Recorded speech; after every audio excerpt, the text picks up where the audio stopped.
Hey guys, John here, back with another video for you. So it's kind of interesting when you start to talk to people who've had success over on Upwork, how eerily similar and really simple their approach is. A lot simpler than I think most freelancers, just looking at it from the outside, or if you've tried it and had struggled a little bit, it's probably a lot simpler than you would imagine. But anyway, thinking about this comes from this question that I came across over on Quora. It says, I've tried my best in Upwork, yet I can't get any job. Should I give up?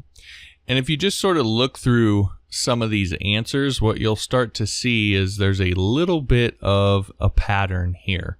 So it's things like don't copy and paste, right? You'll see this a lot. Don't copy and paste the same job proposal over and over. Cookie cutter proposals, that sort of thing. You'll see a lot of that. You'll see you should specialize, not generalize. You'll see be picky about the jobs you bid on. You'll see charge more. Like right here, you see that several times in these answers. Another one is use good grammar. That advise using Grammarly, which is a piece of software out there that'll help you with your grammar and so forth. So a lot of the advice from, again, people who've had success on Upwork, it's not really rocket surgery. But to get directly to the question of, again, should I give up? I think this answer here sort of says it best. It says, it doesn't matter if the platform you're trying to succeed on is Upwork or some other freelance site or your own website. I'll add that in there myself. This is the critical point for every freelancer. Now it has to be decided whether or not you're going to be a freelancer. Believe me, all freelancers had to go through this phase on their freelance journey. You have to overcome this waiting period, frustration, and disappointment. There's no other way. And that is exactly right. And if you look at some of these other answers, you'll see a lot of this. So this person here, when I started freelancing, I signed up with Freelancer, and I was there for 1 year trying to land my first project. This one here says, no, don't give up. Getting that first job is always going to be hard, but is doable. And once you get it, your best to over-deliver so you can get a 5-star review and piggyback off that review, which is right. This one down here says, to land my first job on Upwork, I had to send more than 200 proposals. The first job earned me $10, which he talks about he made a mistake in what he was doing there. But all of these people who eventually got to the point of being successful over on Upwork started out struggling. And so, you sort of have to be willing to grind through that. That doesn't mean everybody struggles the same. That doesn't mean it's going to take you a year or anything like that. But at the end of the day, you have to be willing to face it. And to me, sort of comes down to it's either in your DNA or it's not. And that's not a derogatory thing. If it's not in your DNA, if being a freelancer, sort of running your own business, being on your own, controlling your own destiny, that sort of thing, if that's not in your DNA, it's no big deal. It's not like you're less of a person or anything. You just need to be honest with yourself. And I think beyond that, if one small setback has you ready to give up, then freelancing probably isn't for you, because there will be many little setbacks like that on the way to a very successful career.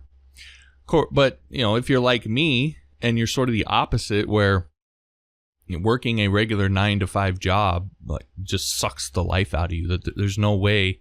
I tried that and I couldn't do it. Probably the same way that people who try to freelance and just are like, no way, this isn't for me, feel about freelancing. I feel that way about a regular job. So again, it's not a derogatory thing, but if that's you and a 9-to-5 job sucks the life out of you, the big thing to keep in mind is you just need to persist through that initial adversity, because getting that first client can be a bear. It can be a pain in the butt. But once you get it, that sort of gets the ball rolling and the floodgates tend to open. And with each new client you get, it becomes easier and easier. And I think this comment I got over on YouTube says it best. So this is from Tazver, and he says, I started out with freelancing as a WordPress professional on Fiverr, started taking on projects there, and also at the same time bidding on projects on Upwork.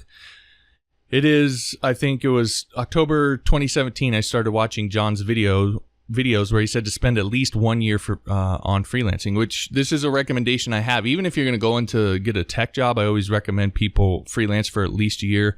And the reason why is you just learn a ton of soft skills that will serve you no matter what you do in your tech career. And it's a really good introduction to working with clients and understanding how to get work and communicate your ideas and be persuasive and all these different things that will help you to be either a better freelancer or just a better technician, someone in this industry, help you have more success with your career. So that's what he's talking about. So he says, fast forward 1 year now, and I'm top rated on Upwork, 100% job success score. Also on Fiverr, I have 145-star reviews, and it is only because of one thing. I dedicated 1 year of my life totally to freelancing instead of looking for jobs. So that's essentially what I'm saying here. It's really pretty simple. It doesn't have to be this complicated, complex thing. You just can't let a little adversity stop you from going after the career and really the life that you really want for yourself. You have to commit to yourself that come hell or high water, I'm going to make this happen. And if you do that, I believe eventually it will, no matter who you are, no matter your situation.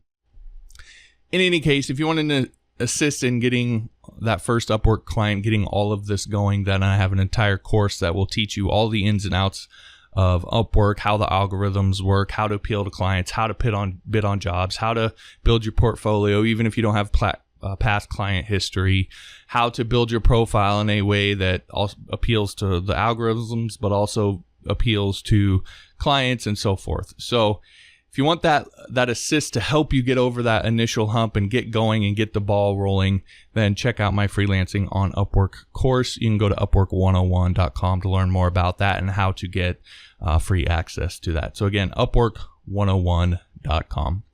All right, that'll do it for this video. Thanks for watching. I'll talk to you next time.